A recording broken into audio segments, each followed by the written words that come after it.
Good morning, Artesia Radio Show. County Commissioner John Henry here and with us, and you were coming back from your holiday, so you didn't go to a county commission meeting. I did no! Not. I know. I'm telling on myself, but I'll fully admit it. I very rarely miss them. Who? You're not the. I'm not the chairman. You're not the chairman. No, okay. No. So we have Commissioner McCutcheon's been our chairman for 2 years now. Mm-hmm. Does a great job, and being mayor, it would be. I don't know that would be great to be chairman and mayor. That probably wouldn't make sense. So yeah. Yeah. So what's going on with the county? What are they kind of working on? Road projects. Yeah, we've like stayed very, very focused. I think we talk about this all the time, but I think it's good to continue to talk about. Obviously, we've been very, very focused, continuing on roads. This summer is road season. That's when we try to get most of that done because the heat's there and everything can do right. So still working on those loop projects. I know folks might get tired of me hearing about it, but it's a huge, important piece to put into this county to help folks from down here get to the oil field quicker, safer, move around a lot better. So those pieces are huge for us. We're working really hard to get those completed. Lots of going on. I know on the Carrasco Road, the intersection there, they're having a public hearing pretty quick. I should have pulled it up and I didn't, but there is that public hearing for anyone interested in that interchange. It's on our county Facebook page, and I'm sure the county website as well. So, is this one of the interchanges that's really been affected by the oil field traffic? Yes, yeah. So pretty much all those interchanges out there have been affected, and trying to pull in these loops and make all these work. A lot of these interchanges are becoming very important for us to get right, so that traffic moves properly and efficiently. So I know that's coming up. So anyone interested? I thought I had something here on it too, so that's what I was looking forward to. You might, hopefully, yeah, because I know Jerry put it out, and she tries to get it everywhere. So hopefully she got it down here to you, and you got. That's what I'm saying. I think I saw it. I'm just not coming across it right away. But that doesn't mean it's not here. It just means I haven't prepared for this. Well, I kind of just threw it out there, so that wasn't fair. I didn't prepare either because they didn't pull it up right. So I pulled up our agenda, but that was it.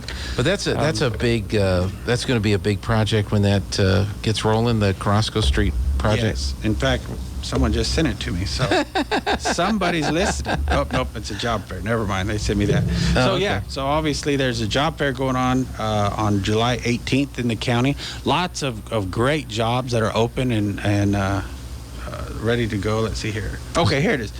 Public meeting notice. Eddy County is hosting a public meeting to discuss the Carrasco Road 62180 feasibility study. Okay. And that's on Tuesday, July 12th at 6 o'clock. So like I said, there's more details on Eddy County's Facebook page and on the website. So please go there. Anyone interested in some of these interchanges and how that happens, that's a great place to get that information and really important. So, okay. You'll have to go up to the Weed Bluegrass Festival. You know what? I've got a couple folks that go to that, and apparently it is fantastic. Lincoln County, or is that in? No, that'd be Otero. That'd be Otero County. Yeah, Otero County. So, because that'd be closer to, that's right above Cloudcroft, Weed, Sacramento, Tiburon, kind of right in that area. All really big cities, and a lot of my friends, because when they shut Weed High School down, I guess I was in middle school or something. So all those kids came down to Cloudcroft schools, but I can still remember in the late 80s, I was little, but we would get to go watch Cloudcroft Bears play Weed. And I can't remember what their mascot was, but anyways. Tana would know. Probably, yeah. But it was, and here she comes. Yeah. So maybe is it Bulldogs? I thought that was it. I was going to say that. Darn it. I knew I should have just said it's the Bulldogs. I didn't even have to change mascots. I just smoothed it. There you go. So it was the Weed Bulldogs. The Weed Bulldogs. I still remember going up, and there's that Denny Hill that was so tough to get up to go watch the basketball games. But yeah, I don't know how we got. Oh, because the bluegrass. Thank you. I'm just so it wasn't me just chasing a rabbit. There was actually. Oh, and see, I graduated with Vonda, so there you go. Look at that. So everyone out there, we're giving you quite the history lesson today. That's a good deal. Yeah. So. Well, but speaking of, I mean, that's coming up, and then the Eddy County Fair, that's a big Yes, deal, and so- I know the county itself is a big supporter of the county fair. Yeah, and we put quite a bit more money towards that. Dylan Pinson is one of them that he used to work for us at Henry's. Incredible young man that has gone on to do great leadership roles, which we all knew he would. And he's a big part of that fair. So he's talked to the commission a lot, brought us a lot of information. And so we made a big investment this year into them, and hopefully to get them where they want to be. They got a lot of great ideas and great concert this year. I mean, my daughter, who went to college, but I think all she does is go to concerts, it feels like. But what do they call it? Black Dirt Country or whatever it is. Red Dirt. Red Dirt, Yeah. Aaron Watson. All those singers. And so, yeah, a bunch of her friends are going to come from Dallas and all these areas. They want to go to that concert.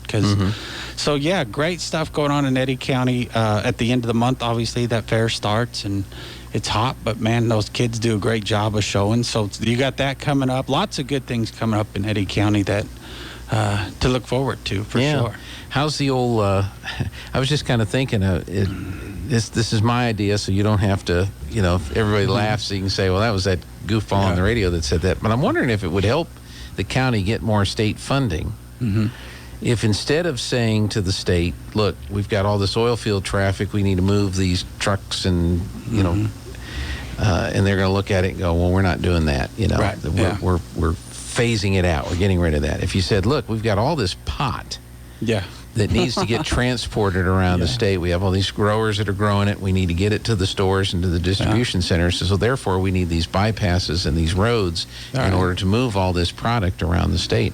I wonder if that would help at least get an audience. It's a fantastic idea, because we've been beaten to the Arrowhead studies, everything to show how much revenue's generated down here and how the roads could help generate more. And you're right, not it's like crickets. But maybe we do. Maybe it's pot, and then they'll get all excited and really help us with that. And show them pictures of the wind vanes.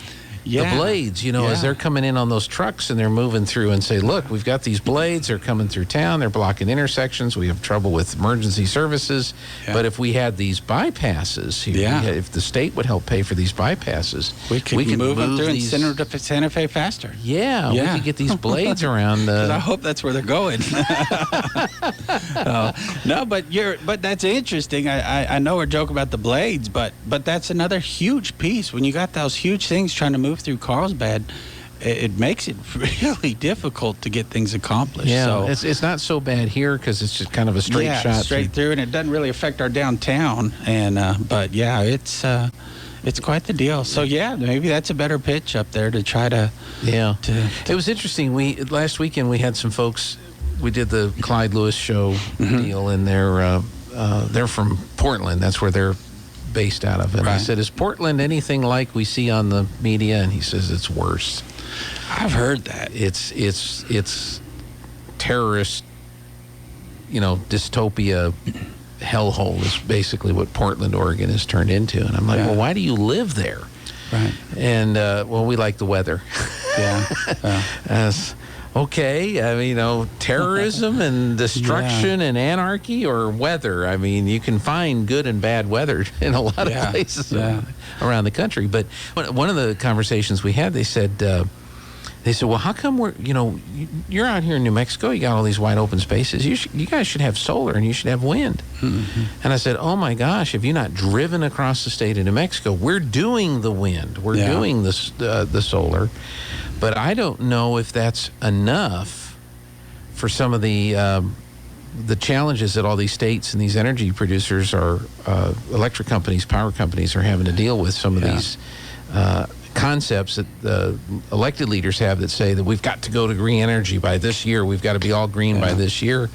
I don't know if that's going to accomplish what they're going to do. Now, there are some wind and solar projects in Eddy County. There are some out there. There's some solar projects that some of the oil companies, in fact, have put to help them, but it really won't go back on the grid.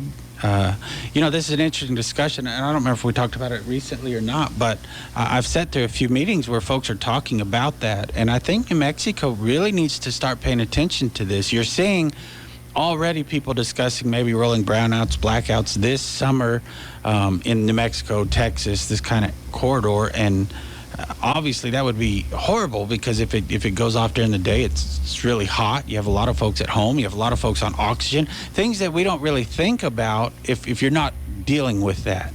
But I think New Mexico's really has set itself up because of its policies and the directions it's wanting to go. And that's one of the reasons the commission continuously talks to them about oil and gas and the benefits of oil and gas and how good it is and how we are the cleanest environment to drill oil and gas and all that.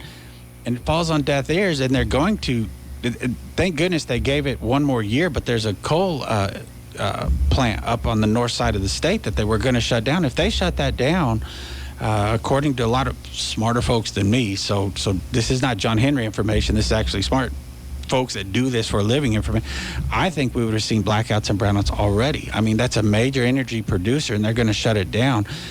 I think it's not a coincidence that they'd let it go through this summer, because I think there's an election coming up, and you would hate to have those happening right before your election. But if they shut it down next year, we don't have the grid. Ask any electrical company out there. We just don't have the grid system set up to support what we need to. Mm-hmm. You can say, oh, well, it's for the environment. Well, people are more important a lot of times. Now, I'm not someone who's always against the environment. 100% we've got to make sure our environment is safe, because that, obviously, we live in the environment, and I think that's why we try to make it safe.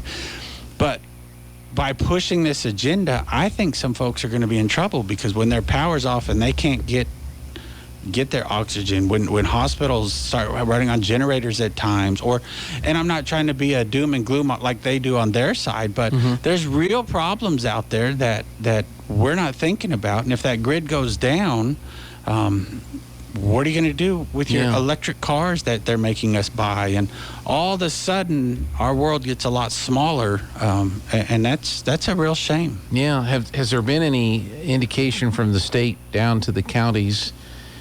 You mentioned the electric cars. Mm-hmm. XL Energy sent out a press release a couple weeks ago because they were all excited about their very first all-electric bucket truck. Right. And so we know that push is coming. What has the county seen from the state?